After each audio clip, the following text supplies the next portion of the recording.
Hi, I'm Trisha Patton, and this is my project for our class Pittsburgh Past, Present, and Future.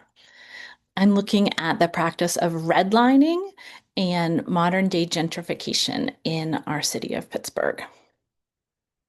So when I moved back to Western Pennsylvania in the year 2000 after living elsewhere. And I don't live in Pittsburgh, but I have reason to drive to Pittsburgh pretty often. And I noticed over the years that some neighborhoods that initially seemed um, a little rough, lots of empty buildings, abandoned buildings, not a lot of residents, not a lot of businesses there, that some of those neighborhoods over time have become increasingly trendy, increasingly popular, increasingly expensive to live or work in. And so I wanted to take a look at that a little bit more. So my thesis is that the practice of redlining to determine where investment was allowed limited access to housing and mortgage funds in East Liberty and the North Side neighborhoods, leading to undervalued property ripe for gentrification in the 2000 to 2025 era. So I want to take a look at these neighborhoods. So the first neighborhood, this is just north of Allegheny Commons. There is the park, the aviary is over there somewhere. And so we're looking here and as I was talking about, so this neighborhood back in 2008, we see abandoned business, like closed up businesses. This what might have once been a really cool theater now, is abandoned. We see buildings that are empty. Not a lot being used right now, in spite of the fact that it's on, facing this beautiful park in a great location. So now today, this is what the neighborhood looks like. We've got a Starbucks, we've got trendy condos and apartments. The old theater front has been fixed up and is now the lobby of an apartment building. We have a nice, like trendy upscale restaurant and bar with a bookstore. It's really a big change over the years. This is looking at Lincoln Highway coming into the city from the Turnpike in the east. And originally, this street had a lot of abandoned industry buildings there. So, what might used to have been a factory or an office building, but was just standing empty and unused. And so that's sort of what I would see as I was driving in toward the city from that direction. And it over the years really started to change until we get to the modern day when that is what's now known as Bakery Square. So we have trendy shops and businesses and hotels. We have Google and other tech companies setting up office space here, a really big difference over the years. And then I want to look at Liverpool Street again on the north side. Um, a lot of Liverpool Street are these old brick houses with these fancy Victorian porches. But back in the year 2000, a lot of the porches were falling off. Certainly unpainted and in need of repair. There were abandoned buildings in the neighborhood, condemned buildings, and so. It had a lot of structure there that was really, had the potential to be beautiful, but was in a little bit of rough shape. And then compare it to, the modern day, all of these buildings have been purchased and fixed up. They're beautiful and quite expensive these days.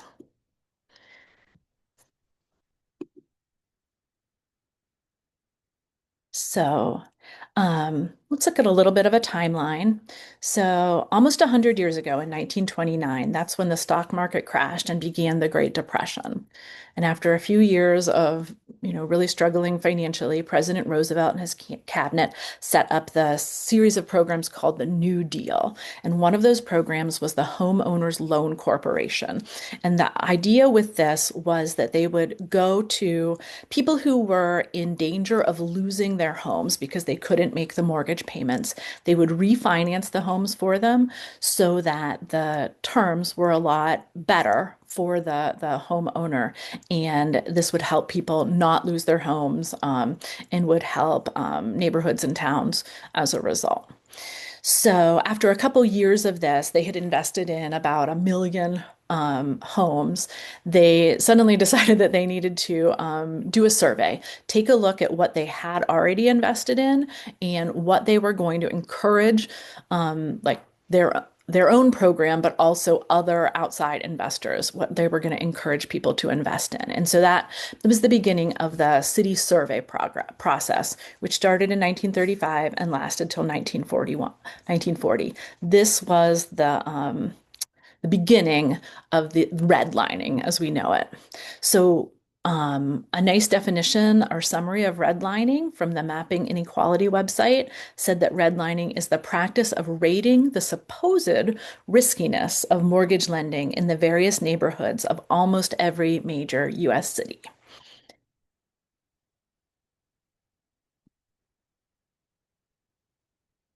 So, redlining is associated with some pretty bad outcomes in the long run.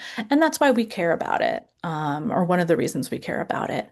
It's been associated with poor health outcomes today, um, uh, poor education outcomes, poor financial situations, and a host of other problems. So, we're going to take a look at this website, Mapping Inequality, that lets us look at scans of those original red line maps. So we can look up pretty much any city in the United States. We're going to obviously look at Pittsburgh. And so here it is. It's a scan of the red line map from Pittsburgh. And we can see over here how they rated the neighborhoods. So if a neighborhood was green, it was considered one of the best places to invest. And you can see very little of Pittsburgh was considered green, only 6%. Blue areas were considered still desirable to invest in, so they weren't saying, this is an area where your money might be well placed if you were a bank or a lending organization. But over 50% of Pittsburgh was considered declining or hazardous to investments.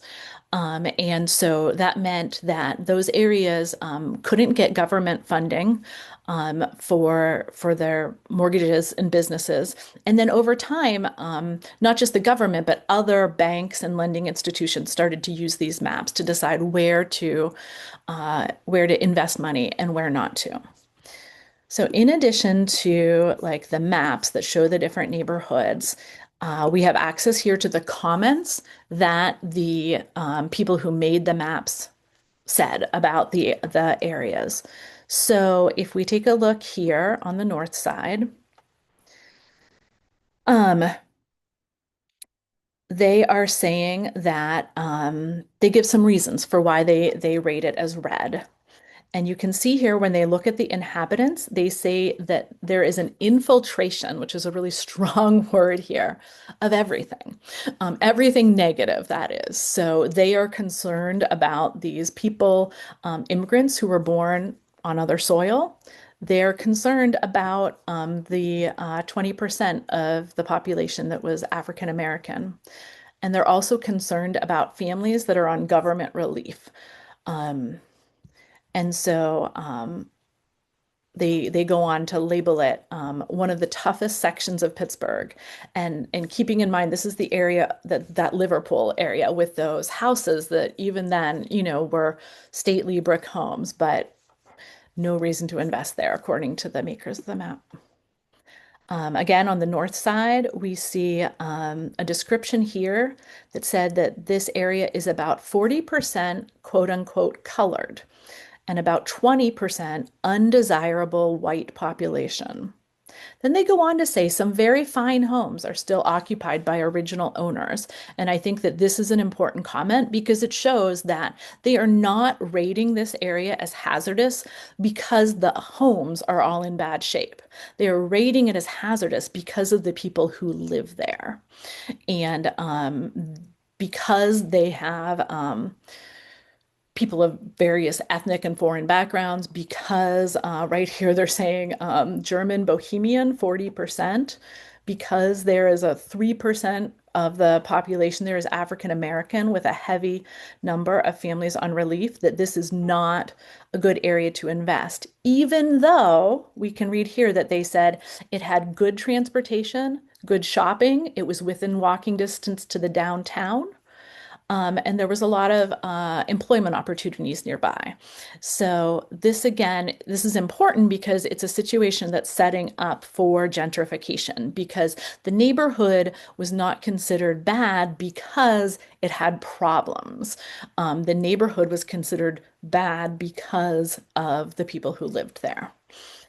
Um, And then out here in the East Liberty area, we can see that they do identify here in the description that the area, it's the shopping center for the entire East End district. There's chain stores and mail order houses. It says Larimer Avenue is the shopping center for the whole Italian population. So they are stressing how much is happening here. This is a busy, vibrant area, yet they're rating it hazardous. Again, because they see this infiltration of Italian people and quote unquote Negro.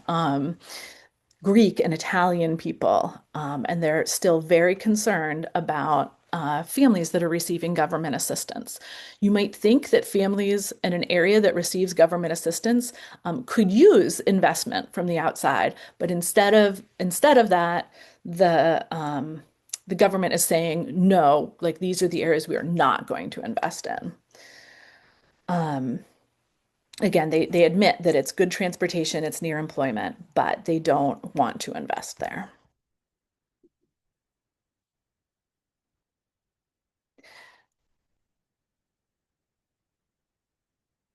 So let's talk about gentrification and what it is. So it's the process of wealthier and more highly educated residents moving into lower income neighborhoods and thereby displacing the local residents and businesses. And so this often happens in neighborhoods, like we were just talking about, neighborhoods that have a lot going for them in terms of location and access, but traditionally could not access investment money because of this redlining. And so that brought down property values and lowered the population and made it very easy for outside businesses to come in and buy up land, for wealthier people to get a good deal on a house and then fix it up. So, again, thinking about our examples from before, um,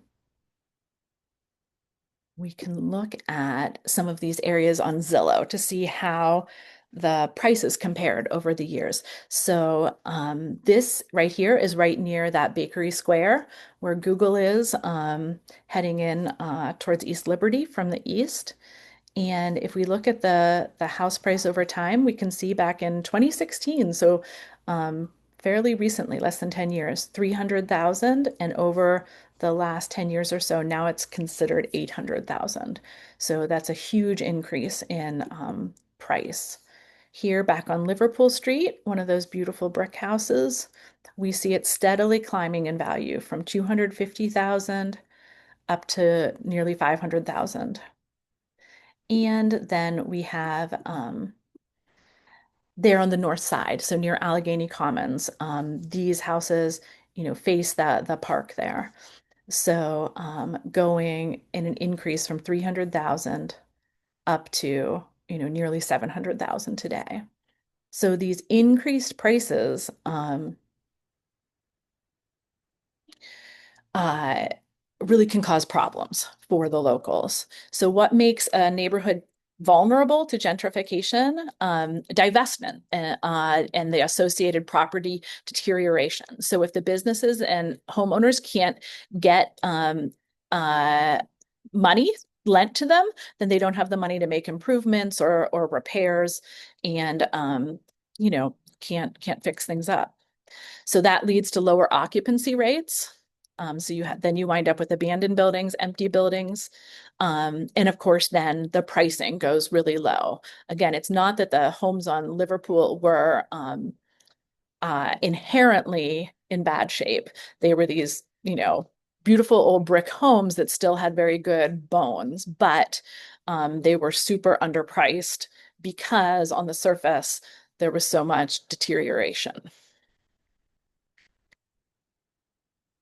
So, some common results that come of this gentrification. So, obviously, we have those increased housing costs, both in terms of sales and rentals, which can displace local residents and businesses. If they can't afford the rent or they can't afford to buy in the neighborhood, they're going to move away, which leads in turn to a loss of community and can also lead to loss of public transit because with fewer people using the route, they cut back on the routes, and then that in turn makes it more and more difficult for people to live in that neighborhood.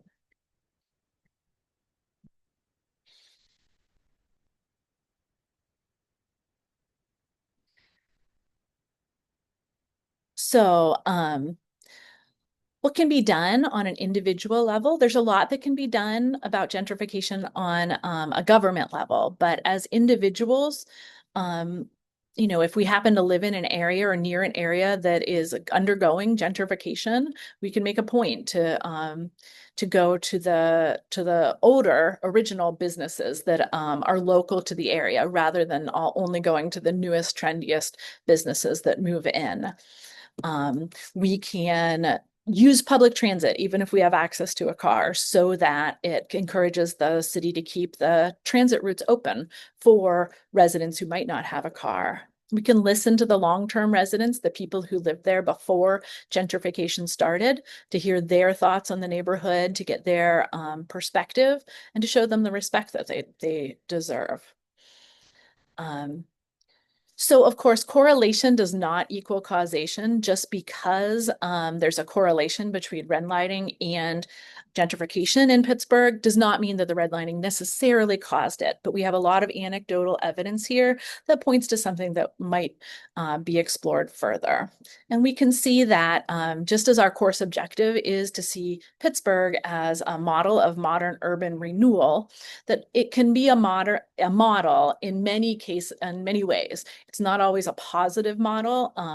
We can see a model of this gentrification process happening in Pittsburgh that is happening, across the country in neighborhoods that were formerly redlined. Here's the sources that I used. Thank you very much.